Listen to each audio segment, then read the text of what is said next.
अब हम next topic को डिस्कस करेंगे। यहाँ बात करते हैं क्वेश्चंस की। ठीक है तो यहाँ से भी आपके एग्जाम में हमेशा 1 या 2 मार्क्स के क्वेश्चन पूछे गए हैं कि हमें किस तरह के प्रश्न को आगे बढ़ावा देना चाहिए बच्चों में। ठीक है तो देखिए क्वेश्चन भी आपके 2 तरह के देखने को मिलेंगे। एक आपके ओपन इंडेड प्रश्न होंगे जिसे हम क्या बोलते हैं, मुक्त अंत बोलते हैं, और आपका एक होता है क्लोज इंडेड क्वेश्चन जिसे हम क्या बोलते हैं, बंद अंत वाले प्रश्न बोलते हैं। ठीक है तो यहाँ पर बात करते हैं कि हमें बच्चों में कौन से प्रश्न को बढ़ावा देना चाहिए। तो हमें बच्चों में हमेशा ओपन इंडेड क्वेश्चन को बढ़ावा देना चाहिए, ना कि क्लोज इंडेड क्वेश्चन को। जब ये आएगा तो इसे आप निगेटिव टैग वर्ड के रूप में लीजिएगा, इसे देखते ही ऑप्शन से हटा दीजिएगा। ये जब वर्ड आएगा तो इसे पॉजिटिव टैग वर्ड में लीजिएगा, ये आपके ऑप्शन को बिल्कुल सही करता है। ठीक है तो अभी हम जानेंगे कि ओपन इंडेड क्वेश्चन क्या होता है और क्लोज इंडेड क्वेश्चन क्या होता है। ठीक है देखिए सपोज कीजिए कि यहाँ पर आप बच्चों से एक क्वेश्चन पूछे। ठीक है आप बच्चों से क्या किए, एक क्वेश्चन पूछे और आप देख रहे हैं कि इस क्वेश्चन के जवाब बच्चे अनेकों दे रहे हैं।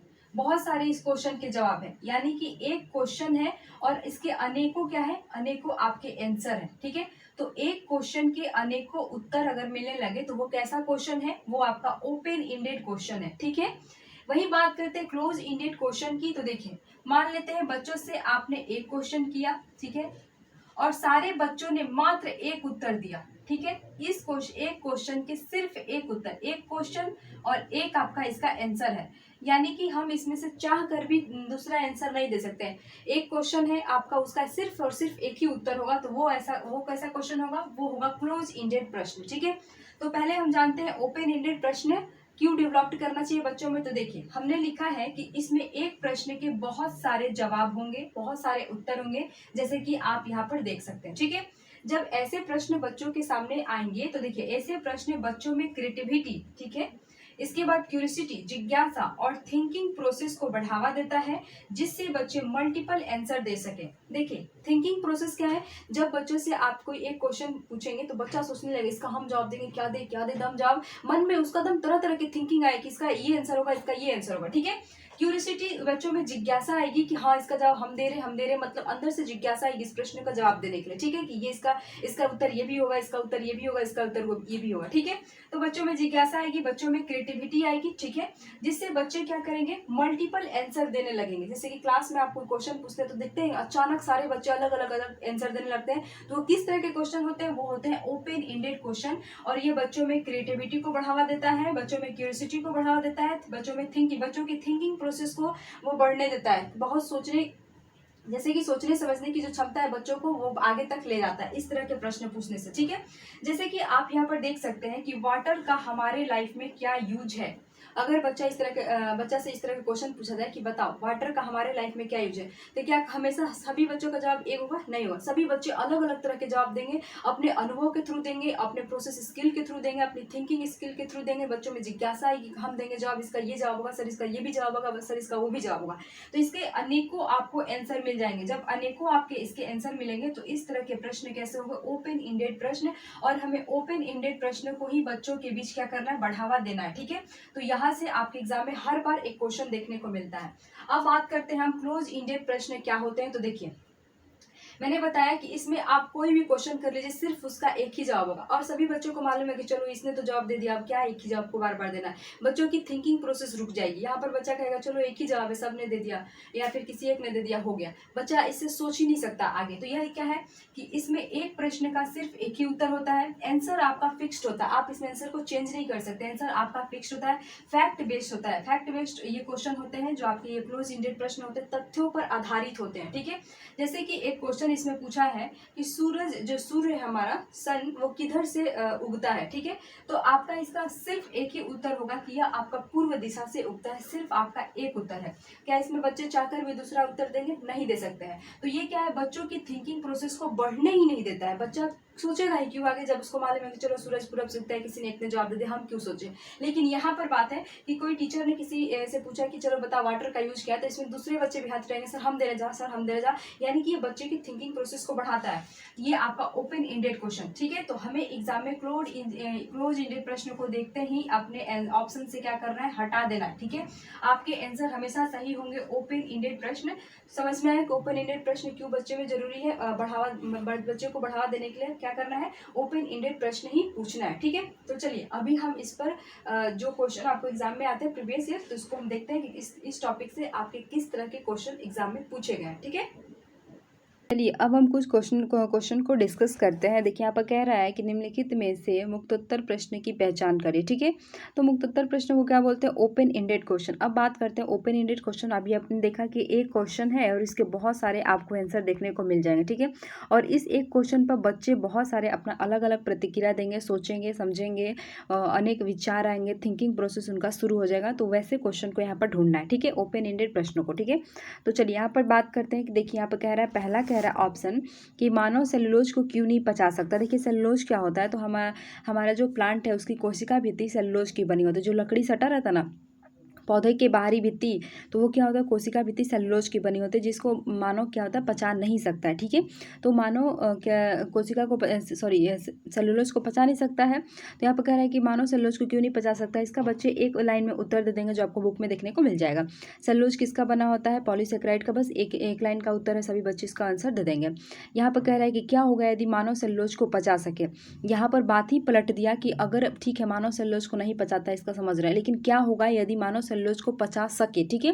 तो यहाँ पर क्या होगा, बच्चे सोचने लगेंगे क्या होगा कि अगर मानव सेलुलोज को पचाने लगेंगे। तो इसमें बहुत सारे जवाब बच्चे देना शुरू करेंगे, तो ये आपका आंसर हो जाएगा, ठीक है। चौथा ऑप्शन कह रहा है कि 5 ऐसे जीवों का नाम बताए जो सेलुलोज को पचा सकते हैं। तो आराम से बच्चे 5 को जीव का नाम बता देंगे। तो यहाँ पर कौन सा ऑप्शन सही होगा, तो यहाँ पर ऑप्शन नंबर आपका 3 सही होगा, ठीक है। चलिए नेक्स्ट क्वेश्चन को डिस्कस करते हैं। देखिए नेक्स्ट क्वेश्चन क्या कह रहा है कि निम्नलिखित में से मुक्त अंत आकलन पद की पहचान करें, ठीक है। Open ended assessment. यहाँ पर देखिए कि मानव नेत्र की संरचना की व्याख्या कीजिए। अब देखिए मानव नेत्र की संरचना का आपका बुक में सीधा सीधा दिया है, सभी बच्चे रट लेंगे, बस सिर्फ एक ही उत्तर हो जाएगा, बस व्याख्या हो जाएगा, ठीक है। तो ये तो आंसर नहीं हुआ। इसके बाद कह रहा है कि मानव नेत्र में प्रतिबिंब निर्माण की प्रक्रिया को इमेज फॉर्मेशन की कहाँ बनता है, आंखों में रेटिना पर बनता है, सभी बच्चों को मालूम है, इसकी प्रोसेस को बता देंगे। तो ये भी इसका उत्तर नहीं होगा, ठीक है। यहाँ कह रहा है कि तीन पथों को समझे जिसमें मानव नेत्र की कैमरे से समझता है, ये भी बच्चे आराम से बता देंगे।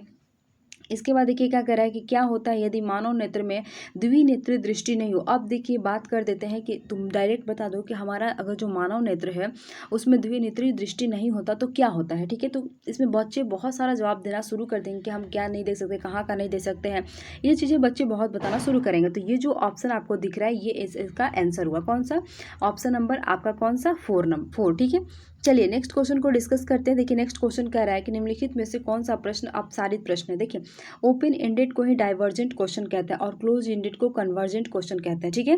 जब क्लोज आएगा सी से कन्वर्जेंट, सी से क्लोज, ठीक है, और डाइवर्जेंट हो जाएगा अपसारी जो फैला दे, ठीक है। तो यहाँ कह रहा है कि शुक्र को सांध्य का तारा क्यों कहते हैं। डायरेक्ट 1 नंबर का आंसर हो जाएगा आपका। तो बस सभी बच्चे क्या करेंगे, एक लाइन में इसका आंसर दे देंगे, सिर्फ एक ही होगा इसका। इसके बाद कह रहा है चंद्र ग्रहण पूर्णिमा के दिन क्यों होता है, ये भी बच्चे बता देंगे। यहाँ पर देखिए क्या होगा कि क्या होगा यदि चंद्रमा का घूर्णन एवं प्रकीर्णन की अवधि एक समान न हो, ठीक है। अब बताइए, अब इस वक्त क्या करेंगे, बच्चा सोचना शुरू करेंगे कि आखिर क्या होगा, ठीक है। तो ये क्या देखिए इसमें जो इस ऐसे सारे जो क्वेश्चन आ रहे हैं इसमें बच्चे की सोचने समझने की क्षमता प्रोसेस जो होता है शुरू हो जाएगा, बच्चा सोचना शुरू करेंगे और अलग अलग उत्तर बच्चों को आएंगे। तो यहाँ पर आपके कौन सा आंसर सही होगा, आंसर 3, ऑप्शन नंबर 3, ठीक है। चलिए अब हम नेक्स्ट क्वेश्चन देखते हैं। यहाँ पर देखिए कह रहा है कि शिक्षार्थियों में अपसारी चिंतन के आकलन के लिए निम्नलिखित में से कौन सा प्रश्न सर्वाधिक उपयुक्त है। कौन सा, अपसारी चिंतन कह रहा है, ठीक है, डाइवर्जेंट थिंकिंग कह रहा है। तो देखिए यहाँ पर कह रहा है कि जल चक्र का चित्र बनाओ और नामांकित करो। कोई भी सभी बच्चे अगर ऐसा क्वेश्चन आए तो सभी बच्चे एक ही तरह का चित्र बनाएंगे और उसके नाम को नोट कर देंगे। तो ये तो ऑप्शन होगा नहीं। इसके बाद कह रहा है कि बादलों के निर्माण के लिए कौन सी प्रक्रिया उत्तरदायी है, ये भी बच्चे बता देंगे कि बादल कैसे बनता है, सभी बच्चे एक ही उत्तर देंगे। इसके बाद देखिए कह रहा है कि क्या होगा यदि कोई जल चक्र ना हो। अब देखिए इसमें बच्चा क्या करेगा, सोचना शुरू कर देगा। उनके लिए एक अचंभित प्रश्न आ जाता है कि अरे क्या होगा यदि जल चक्र ना हो हमारा। तो सभी बच्चे बताएंगे सूखा आ जाएगा, बारिश नहीं पड़ेगा, बादल का निर्माण नहीं होगा, बहुत सारे इसमें आंसर देना शुरू हो जाएगा। तो ये ऑप्शन नंबर क्या हो जाएगा आपका, इसका 3 आंसर नंबर, ऑप्शन नंबर 3 आपका सही हो जाएगा, ठीक है। चलिए नेक्स्ट क्वेश्चन को डिस्कस करते हैं। यहाँ पर कह रहा है कि निम्नलिखित में से कौन सा प्रश्न खुले सिरे का प्रश्न है। वही बात कर रहा है ओपन एंडेड क्वेश्चन कौन है। तो देखिए कैक्टस का तना गुदेदार क्यों होता है, एक लाइन का उत्तर है, सभी बता देंगे। आलू एक तना क्यों है, ये भी बता देंगे। इसके बाद देखिए कह रहा है कि जड़ तथा तना तथा जड़ में दो विभिन्नताओं की सूची बताइए। ये भी बच्चे बता देंगे कि तना किसे कहते हैं, जड़ किसे कहते हैं, यानी कि स्टेम एंड रूट में डिफरेंस बताने के लिए क्या आएगा, तो कोई भी बच्चा बता देगा आराम से। इसके बाद देखिए क्या करें, क्या होगा यदि किसी पौधे में तना ना हो। ठीक है, अब तो ये सोचने वाला प्रश्न हो गया। देखिए ज़्यादातर आंसर आपका कहाँ सही हो रहा है, क्या होगा। ठीक है, देखिए यहाँ भी हुआ क्या होगा, इसके बाद देखिए इसमें भी है क्या होगा, ये भी प्रश्न आपका सही हुआ। फिर आगे देखिए तो यहाँ भी देखिए क्या होगा, यानी कि इसमें बहुत बच्चों को मतलब कहा जा रहा है कि बताओ इसमें कि क्या होगा। ठीक है, देखिए यहाँ पर है क्या होता है, क्या होता यदि, क्या होगा यदि, यही सब क्वेश्चन आपके क्या हो रहे हैं, आंसर आपके सही हो रहे हैं। देखिए यहाँ भी है क्या होगा, तो ऐसे ऐसे प्रश्नों को आपको ध्यान में रखना होगा। ठीक है, तो अभी हम कहाँ थे,